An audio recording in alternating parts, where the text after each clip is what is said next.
Bonjour à tous et bienvenue dans ce nouvel épisode du Quesaco. Aujourd'hui, on va évoquer le mot blasphème. Et là où ça va être intéressant, c'est qu'en fait, chacun de nous a une idée bien précise de ce qu'est le blasphème. En fait, chacun place son propre curseur, si je puis dire. Et bien, dans quelques instants, on va découvrir ce que dit officiellement l'Église à ce sujet. Mais juste avant, allons voir ce que les gens que je suis allé rencontrer dans la rue, totalement au hasard, en pensent. On regarde.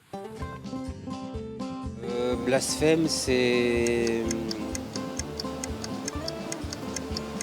faire injure à Dieu un peu, je crois. C'est de la haïr contre soi-même. C'est ça. C'est dire que Dieu n'existe pas ou lui donner des attributs qui ne sont pas officiels. C'est la haine de Dieu, c'est ne rien respecter, c'est la haine de la religion, la haine des croyants, l'attaque aux symboles religieux. C'est la notion religieuse, comme quoi on ne peut pas proférer d'insultes à l'égard de Dieu ou à l'encontre des textes sacrés. Voilà, insulter, ne rien respecter, renier, il y a des mots qui résonnent, mais on va aller encore plus au cœur des choses avec le Père Clasen. Bonjour. Bonjour.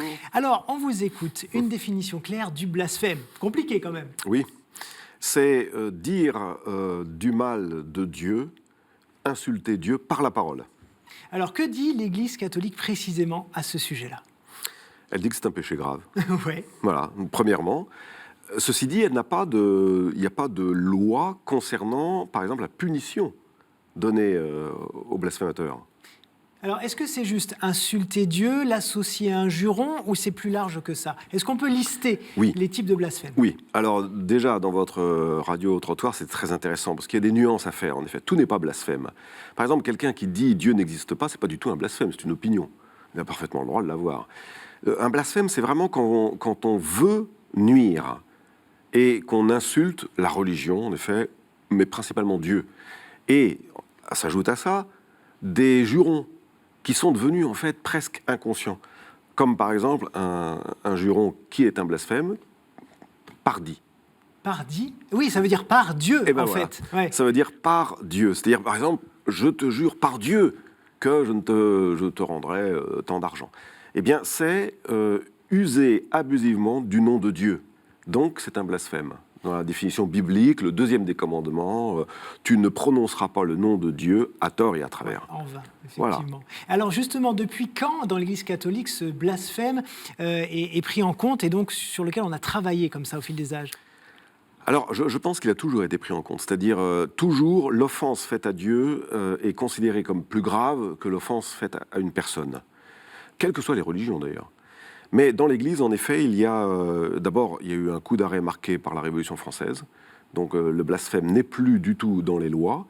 Et il est dans les lois, moi je dirais, à partir de la fin du Moyen-Âge, c'est-à-dire de la fin du Haut Moyen-Âge, du XIe, XIIe siècle, puisque saint Thomas en parle et qu'il le précise dans sa somme. Mais j'ai été vérifié dans saint Thomas. Curieusement, sur les tables analytiques, vous trouvez blasphème contre l'esprit, ce qui est une chose tout à fait différente. Il ne parle pas des injures, des grossièretés, des... C'est pour ça que c'est très compliqué, en fait, d'analyser le blasphème. Que dit d'ailleurs le catéchisme de l'Église catholique là-dessus? Il y a un petit point sur lequel ils appuient. Alors, ça c'est très intéressant, c'est dans les canons 1200 et quelques, je ne me souviens plus, où il étend la notion de blasphème.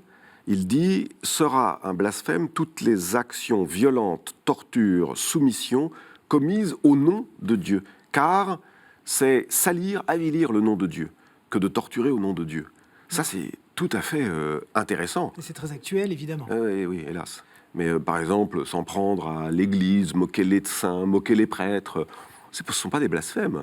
Enfin, ce ne sont pas des vrais blasphèmes. C'est-à-dire que ce n'est pas Dieu qui est visé, et ce n'est pas Dieu qui punit non plus. Eh bien, merci beaucoup, Père Clasen, de nous avoir donné toutes les clés pour comprendre le blasphème. J'espère que vous y voyez plus clair. Maintenant, un grand merci pour votre attention et on vous donne rendez-vous très vite sur KTO pour encore plus de culture et de bonne humeur. Bye bye.